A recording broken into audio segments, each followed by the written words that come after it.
are there more details about the kind of obligation you went through that would be good for her to know?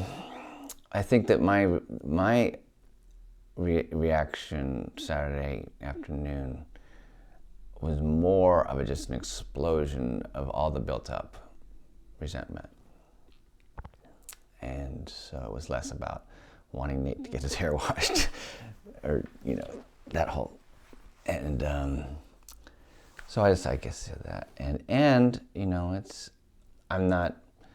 it was an unfortunate circumstance. You tried to create a situation where they wouldn't be living with us, and that fell through. So I can't blame you. So it was a difficult situation for me. Yeah. And when you're in this place where she's totally listening, be a little selfish. You can like kind of ease her difficulty and say, I know you tried to not put me in this situation. You did great. But kind of stay away from that. Like really stay with a little selfishness. That's the word. I had been wishing that, you know, when the situation fell through, I wished that I had just said, you know, honey, I'm not going to be able to deal with it. I wish I just put my foot down and said that.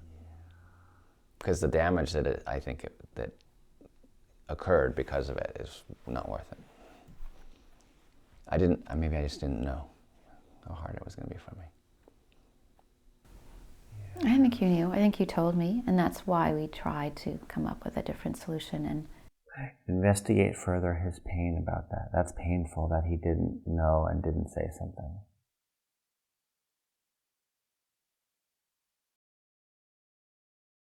I didn't stand my ground, I guess. Didn't. Yeah. And I didn't realize how important it was to do that, because it made it worse to not do that. I can't really say anything. That's good. Hey everybody, it's Derek Hart. Now let's take a look a little bit more about what's going on between Sharon and Scott. Now, Scott is expressing his frustration at taking care of Sharon's parents. Now, I believe he's being a little bit too nice in his explanation of this. Now, one thing I want to say is that I believe it's a very sweet, caring part of their relationship that he wants to be so nice. He doesn't want to hurt her feelings. But it's part of their negative pattern. I want him to get his feelings out entirely about what's happened for him. So what I do is I suggest that he become a little bit more selfish. I wasn't sure he would understand that, but he did. And he very quickly explains to Sharon the true nature of how frustrated he is at spending this time with them. Now, he's also caring, he loves her parents, and that's going on at the same time. And we're watching Sharon get a little bit more overwhelmed by the story that he's expressing.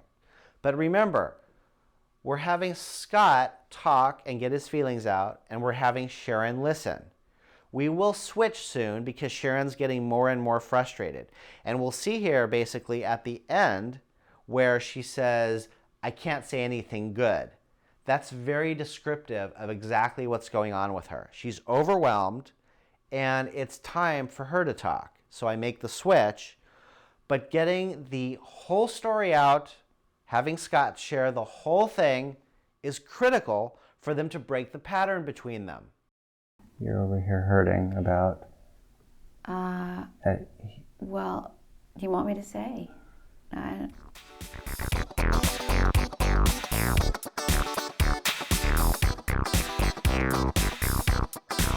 I know you wish that I could deal with them being around better. I wish I could. And I try.